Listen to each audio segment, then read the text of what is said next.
With that, we shift focus over to the United States and China. The US has busted China's secret police station in New York. Two men of Chinese descent were arrested for allegedly setting up a Chinese police station in New York. The men were arrested on the charges of establishing a secret police station in New York City on behalf of the Chinese government. That's what the allegations are. About 36 Chinese security officials were charged with using social media to harass dissidents inside the United States on US soil. This comes months after Spain-based human rights group Safeguard Defenders disclosed the existence of such secret outposts in at least 53 countries around the globe. This is the first global arrest over China's operation of establishing overseas police posts. The MPS officers who have been charged today are not focused on preventing crime. Rather, the complaints charge these MPS officers with engaging in transnational repression schemes targeting members of the Chinese diaspora community in New York City and elsewhere in the United States.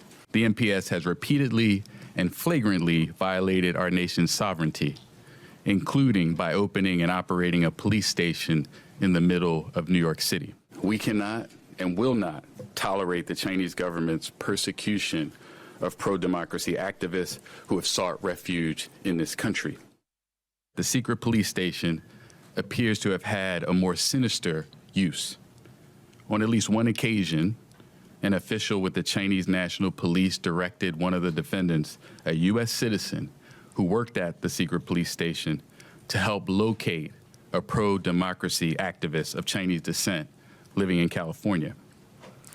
In other words, the Chinese National Police appear to have been using the station to track a U.S. resident on U.S. soil. The two defendants, whose arrests we're announcing today, destroyed evidence of their communications with the Chinese National Police when they learned of the FBI's investigation. These two defendants knew they had something to hide, and they obstructed justice in an attempt to prevent the FBI from learning the full extent of what they were up to. The US made groundless accusations and maliciously linked service stations related to overseas Chinese affairs with the Chinese diplomatic and consular officials. This is complete political manipulation. You mentioned the issue regarding overseas police stations. We have explained this many times. The relevant statement has no factual basis. The so-called overseas police stations you mentioned do not exist at all. China has always adhered to the principle of non-interference in other countries.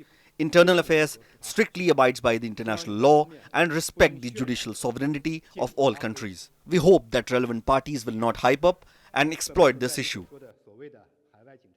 As you can see, Beijing has clearly denied those allegations. But let's try and get in a sense of perspective. And for that, I'm joined in by Ray Locker, who's a senior journalist joining me from the United States. Thank you so much, Ray. It's a pleasure to have you here. Now, is this a far-reaching operation, or is it just what China is maintaining, that the New York site and similar offices around the world are run by volunteers and are not connected with the police? Well, it's hard to believe that they're volunteers just doing it on their own goodwill. I mean, somebody's paying them and probably being paid by the police. And this is not really something new. I mean, gosh, 40 years ago when I was a college student working for my college newspaper, I worked on a story about how the Taiwanese government was cracking down on indigenous Taiwanese students in the United States on college campuses.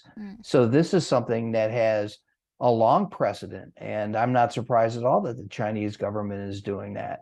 I'm not really sure about the laws that were violated here beyond obstruction of justice and destroying evidence, which may be the most powerful things that the U.S. attorney has against these people.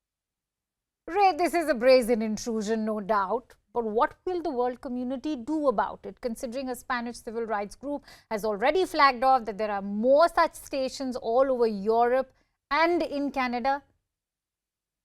Well, I think it's going to increase the scrutiny on the behavior of the Chinese government all around the world. Any entity that is affiliated with the Chinese government in various countries, certainly in Europe and the United States and Canada, is going to get extra scrutiny, and it should. anything that, interferes with the civil rights of U.S. citizens, and many of these people of Chinese descent are U.S. citizens, is a problem. So we need to keep after it. Ray, considering China has created 912 Special Project, it's a working group to target Chinese dissidents, how can the United States protect those pro-democracy protesters who are currently on U.S. soil?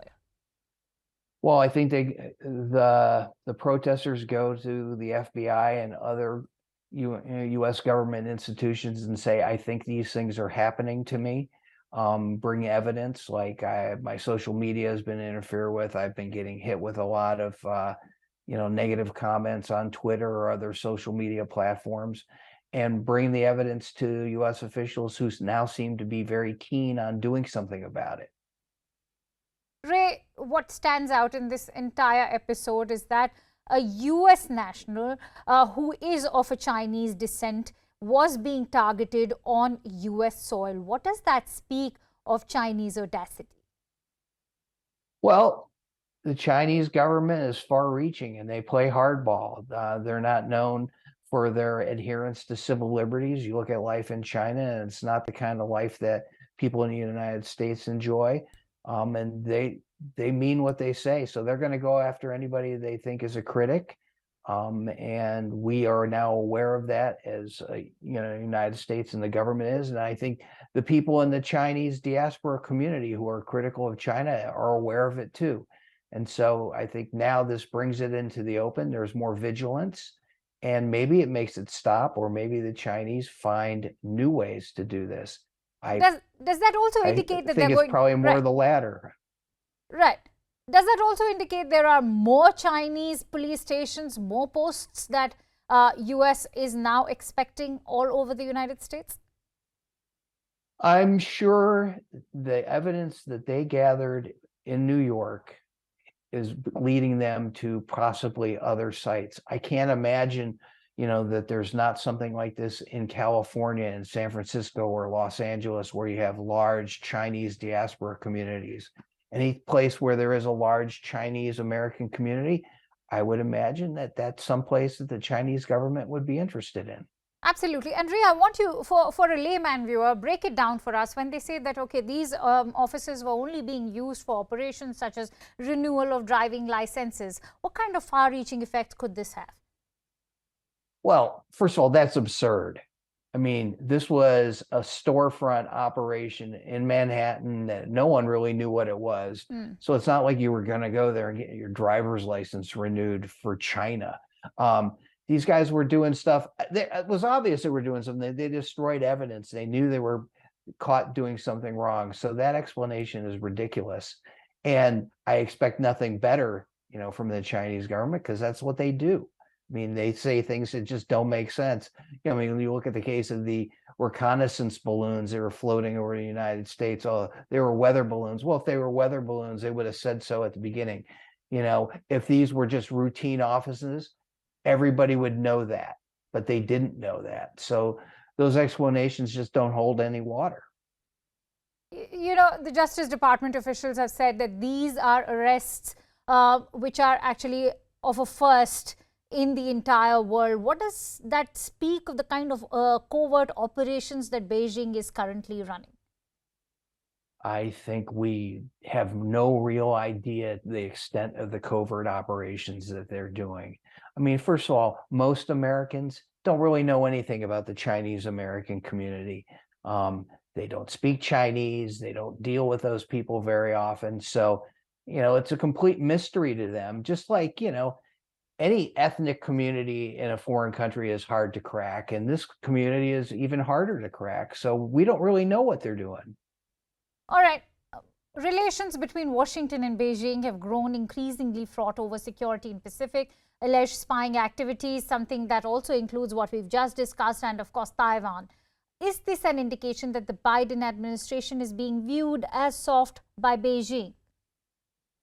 No, I don't think so. I think they were doing this when Trump was president, Obama, Bush, etc. I mean, as their government evolves, as Xi Jinping becomes more authoritarian, I think they do more and more of these things. I mean, China is a huge country with major ambitions, and that's what these countries do. And the United States, I mean, we're no innocents either. We do things like this around the world to preserve our influence and to gain more influence. So China is doing what a world power does, except they're doing it in our country and we don't like it.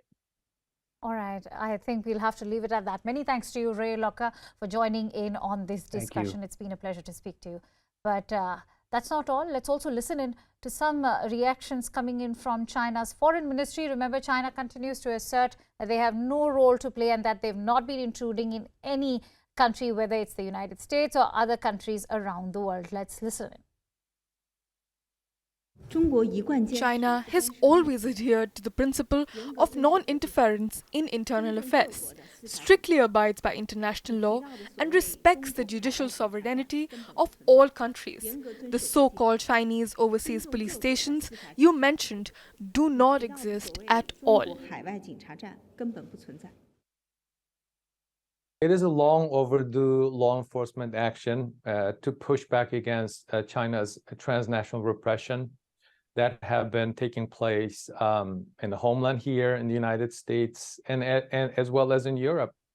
The law enforcement, policymakers, governments in various capitals have been somewhat reluctant to take action on issues like this, threatening the well-being of the American citizens, trying to censor, threaten, intimidate those who have a critical point of view towards the CCP in Beijing.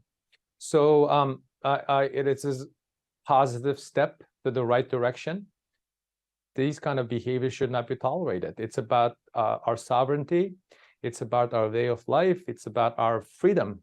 In America, people should not be fearful of speaking their mind, whether it be the critical views of our own government or any foreign government for that matter. The abrasiveness and their willingness to take that kind of actions on American soil is bone-chilling. Two Chinese Americans were arrested for allegedly operating a secret police station on behalf of the Chinese government in the heart of New York City. One of them, 61-year-old Lu Jianwang, was seen leaving a Brooklyn federal courthouse on Monday after he was released on bond. On the far left in this court sketch is 59-year-old Chen Jinping. The pair face charges of conspiring to act as agents of Beijing without informing US authorities and obstructing justice. In addition, federal prosecutors also on Monday unveiled charges for many others suspected of harassing US-based Chinese dissidents. According to authorities, Lu and Chen worked from an office in a nondescript building near the Manhattan Bridge. Before it closed in 2022, the office described itself as a gathering spot for people from China's Fujian province. The site appeared to help Chinese nationals with paperwork like renewing their driver's licenses. But US Attorney Brion Peace said on Monday there was more beneath the surface. The secret police station appears to have had a more sinister use. On at least one occasion, an official with the Chinese National Police directed one of the defendants, a US citizen, who worked at the secret police station, to help locate a pro-democracy activist of Chinese descent living in California. In other words, the Chinese National Police appear to have been using the station to track a US resident on US soil. Once they got whiff the FBI was onto them, Lu and Chen deleted their communications with a Chinese government official, which they later admitted to FBI agents. The charges also state Lu tried to persuade a Chinese dissident to return to China in 2018. The victim reported he was repeatedly harassed, his family in the US received threats of violence, and Chinese officers harassed his family in China.